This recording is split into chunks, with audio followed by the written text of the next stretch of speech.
네, 안녕하세요. 반갑습니다. 런치박스의 서유지 목사입니다. 네, 제가 오늘 여러분과 함께 나누고 싶은 말씀은 사무엘상 21장 10절에서 22장 2절까지의 말씀이에요.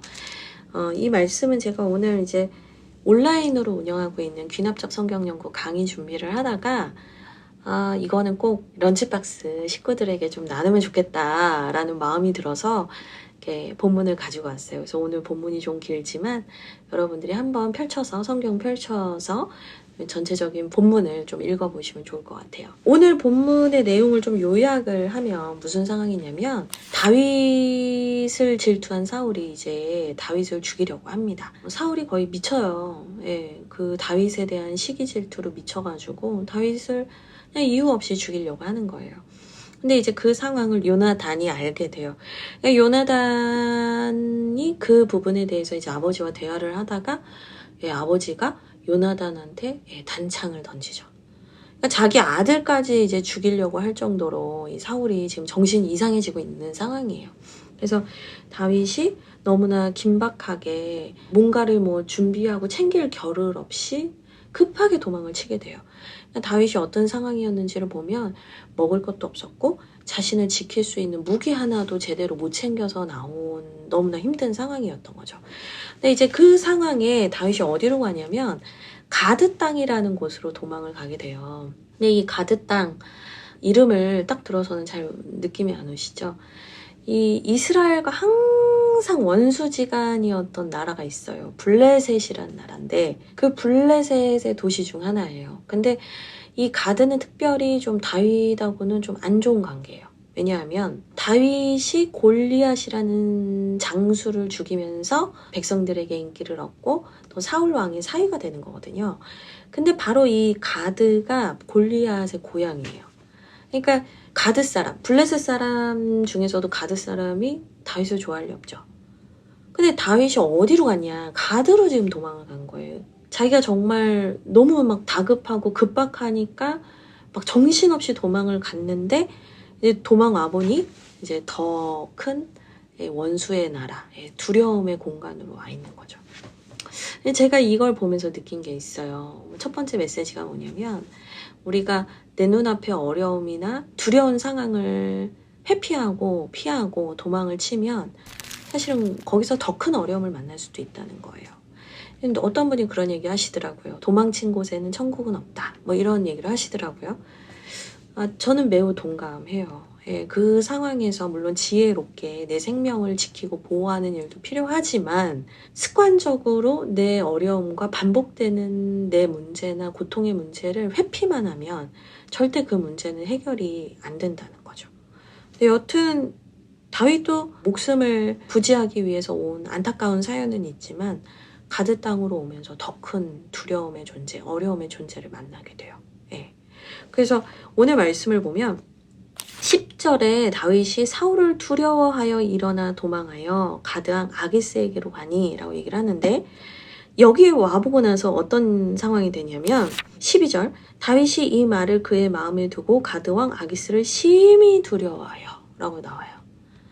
사울은 두려워했는데 아기스는 지금 심히 두려워하는 거예요. 사람이 한번 두려움에 빠지면 분별력이나 판단력도 잃지만 그 두려움이 점점 자신을 끌어당겨서 늪이나 뭔가 그 사막 모래 같은 데 빨려 들어가는 것 같이 두려움이 막 끌려 들어가거든요.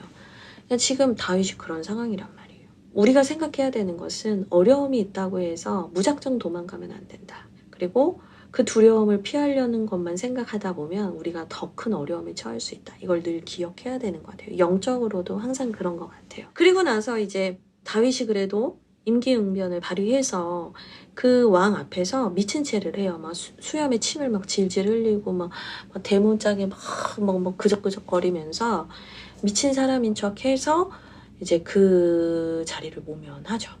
근데 이제 미친 척을 하면서 자기가 이렇게 도망쳐 나온 게 사실 이 다윗에게는 얼마나 고통스러운 일이었겠어요. 내가 왜 이렇게 어렵게 됐을까? 내가 왜 이렇게까지 됐을까? 자신의 인생에 대해서 얼마나 비참하고 고통스러웠겠냐고요. 그런데 이 다윗이 그럼에도 불구하고 이제 어쨌든 생명을 부지했으니 어디로 가냐? 22장 1절을 보면 그러므로 다윗이 그곳을 떠나 아둘람 굴로 도망했다라고 성경은 기록을 하고 있어요. 근데 이 아둘람 굴이 동굴이잖아요. 그러니까 뭔가 자신이 피할 수 있는 곳이라고 느꼈던 것 같아요. 근데 이제 위치가 중요해요. 아둘람 굴이 어디냐면 지중해 옆에 있는 이 팔레스타인 지역에서 이 해변가 쪽은 블레셋이 이제 있어요. 그리고 이 블레셋이 차지하고 있는 이 해변가 지역 옆에 유대 평야가 있고 그 다음에 그 오른쪽으로 요단강 쪽으로 더 가면 유대 산지가 있고 유대 산지를 넘어가면 요단강이 있고 이제 모압 동편 이제 모압 쪽이 있는 거예요. 근데 이 유대 광야로도 왔다. 그러니까 다시 이 영토가 어딘데로 왔냐면 이스라엘 영토로 들어온 거예요. 네. 그러니까 사울이 시퍼렇게 눈 뜨고 있는 대로 이제 돌아온 거죠. 근데 그 아둘람 굴로 와서 자신도 이제 도망을 와서 피신을 온 건데 기가 막힌 건 뭐냐면 거기로 가족들이 다 와요. 다윗이 거기 있다는 소식을 어떻게 듣고 가족들이 다 오고 뭐 제가 생각할 때는 가족들도 난감하고 어려운 상황이었을 것 같아요. 사울이 뭐 지금 자기 아들까지 죽이려고 하는 상황인데 그리고 그 뒷부분에 보면 높당에 있는 제사장 뭐 다 죽이고 뭐 난리 뭐 광기를 막 미친 듯이 발휘하는 상황인데 그 가족들도 당연히 두려웠을 수 있을 것 같아요. 그 가족들도 내려오고 그다음에 2절이 중요한데 22장 2절에 환난 당한 모든 자와 빚진 모든 자와 마음이 원통한 자가 다 그에게로 모였고 그는 그들의 우두머리가 되었는데 그와 함께한 자가 400명가량이었다. 이렇게 성경은 얘기를 하더라고요. 그러니까 여기에서 이제 탁 무릎을 치게 되는 거예요. 뭐냐면 하나님께서 다윗으로 하여금 사실 자기 앞가림도 하기 너무 어렵고 도망다니기에는 사람이 없는 게 더 좋을 것 같은데 이런 다윗에게 가난하고 연약하고 고통받고 힘든 사람들을 다 보내시는 거예요. 그러니까 하나님의 계획이 다윗이 혼자 가드 땅에 몰래 숨어서 자신의 신변을 잘 지키고 있는 게 아니었다는 거죠. 하나님께서 다윗에게 이 어려움을 허락하시고 잠깐이지만 이 고통의 시간을 허락하신 이유는 뭐였냐면 다윗을 왕으로 세우는 거였단 말이죠.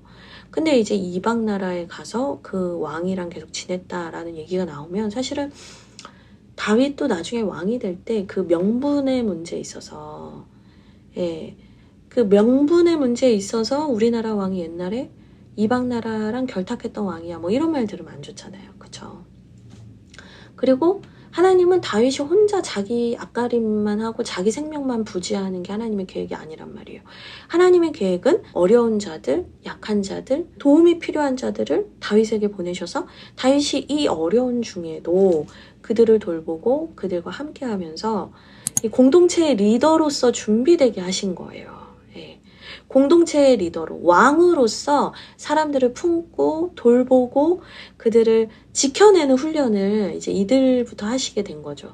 이스라엘 전체 나라를 맡기기 전에 400명을 맡기셔서 그들을 어떻게 돌보는지 다윗이 이제 그거를 이제 보게 하신 거예요. 그러니까 하나님은 다 계획이 있으신 분인 거죠. 어떤 면에서는 왜 하나님 저 가드 땅에서도 숨지 못하게 하셨어요? 이렇게 원망할 수 있는데 하나님은 더 큰 계획이 있으셨다.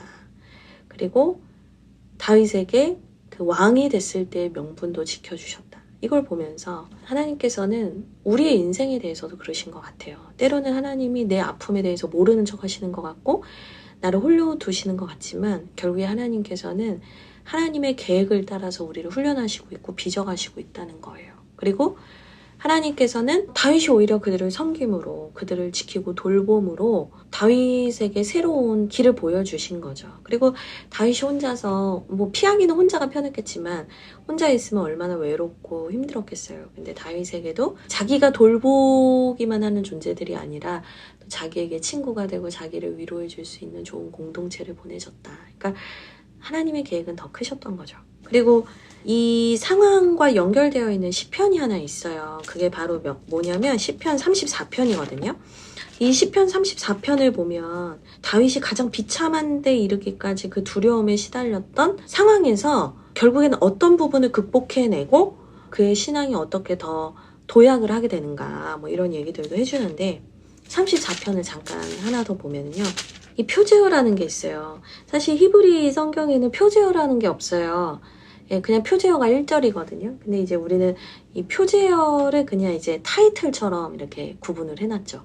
근데 표제어가 뭐냐? 34편이 다윗이 아비멜렉 앞에서 미친 채 하다가 쫓겨나서 지은 시다. 이렇게 나오거든요. 그러니까 쉽게 말하면 다윗이 왕 앞에서 미친 채 하다가 쫓겨나서 지은 시다 라고 한 거예요. 그러니까 이 아기사 왕 앞에서 미친 채 했던 얘기랑 연결이 돼 있는 거죠. 근데 여기서 보면은 어떤 이제 대목이 쭉 나오냐면 내가 여호와를 항상 송축하며 내 입술로 항상 주를 찬양하리이다. 내 영혼이 여호와를 자랑하리니 공고한 자들이 이를 듣고 기뻐하리로다. 그러니까 다윗이 하나님을 찬양해요. 내가 항상 감사하고 항상 찬양한대요. 예, 중요한 건 4절이에요. 제가 여러분하고 나누고 싶었던 건 뭐냐면 4절인데 내가 여호와께 간구하며 내게 응답하시고 내 모든 두려움에서 나를 건지셨도다. 이렇게 얘기를 해요. 다윗이 되게 힘들고 어려운 상황 속을 걸어가는 것 같지만 오히려 이런 상황 속에서 하나님을 의지하게 되고 그 하나님의 도우심과 하나님의 보호하심을 경험하면서 다윗이 두려움에서 건짐을 받았다는 거예요. 하나님께서는 우리에게 어떤 단순한 상황만 모면하고 거기서 그냥 그 상황에서만 벗어나도록 도우시는 분이 아닌 거죠. 하나님께서는 우리가 고질적으로 무너지고 빠져드는 두려움의 문제에서 우리를 건져내기를 원하시는 거예요. 그러니까 결국에 우리의 도움과 피난처는 하나님뿐이다. 나의 피난처는 하나님이시요 나의 요새는 하나님이시라는 것을 다윗으로 하여금 철저하게 깨닫고 경험하게 하셨던 거예요. 왜 그러셨을까 생각해보면 사울 왕이 처음에는 멀쩡했거든요. 예, 하나님 보시기에도 사람들 보기에도 참 겸손해 보이고 괜찮은 친구였거든요. 근데 사울이 점점 사람을 두려워하면서 하나님께 범죄하고 사람들에게도 범죄를 하게 된 거거든요. 그러니까 누굴 두려워하느냐가 되게 중요한 건데 어쨌든 하나님은 안 두려워하고 막 사람 두려워하다가 사울이 망가지는 걸 봤잖아요. 그러니까 하나님께서 다윗을 왕으로 택하시고 세우시는 과정에서 다윗에게 가르쳐주고 싶으셨던 게 뭔가라고 생각을 한다면 그 두려운 상황이 없는 게 아니라 어떤 상황에서도 하나님을 의뢰하고 그 두려움에서 건지시는 분은 하나님뿐이라는 거를 가르치고 싶으셨던 것 같아요. 결론은 하나님께서는 다윗이 너무나 비참하고 미친 채까지 하는 그 어려운 지경에 가긴 했지만 그에게 하나님의 사명, 왕으로서 훈련되는 여러 가지 상황으로 인도해 주시고 또 그에게 공동체도 주셨다. 무엇보다도 그가 두려움에서 건짐받아서 담대하게 하나님만 의뢰하는 정말 강한 사람, 마음이 강한 사람으로 하나님께서 다윗을 만져내셨다라는 거죠. 네, 오늘은 PBS 했던 내용들을 막 얘기하다 보니까 좀 내용이 길어졌지만 요약하면 그렇습니다. 어려움이 있을 때 도망만 치면 안 된다. 하나님의 섭리를 구해야 된다. 계속 도망치는 게 버릇이 되면 더 큰 어려움을 만나고 더 큰 곤란함을 겪어요. 근데 하나님의 섭리와 계획을 따라가면 하나님께서 그 두려움에서도 건지시고 우리를 그 두려움을 극복하게 하시고 우리를 되게 강한 사람으로 만들어 주신다. 또한 우리가 하나님의 섭리와 계획을 따라가다 보면 어느 순간 우리가 사명자로서 훈련되고 준비되어져 간다. 이 메시지를 오늘 말씀에서 느낄 수 있었습니다. 네, 여러분도 힘든 일, 어려운 일 있으시겠지만 도망가지 않으셨으면 좋겠어요. 네. 그 자리에서 어떻게 하는 게 좋을지 주님께 여쭙으면 좋겠고요. 그 주님의 섭리와 계획 안에서 잘 훈련받으셔서 하나님이 들어 쓰시는 분들이 되기를 주님의 이름으로 축복합니다. 그럼 말씀밥 런치박스는 다음 시간에 다시 인사를 드리겠습니다. 감사합니다.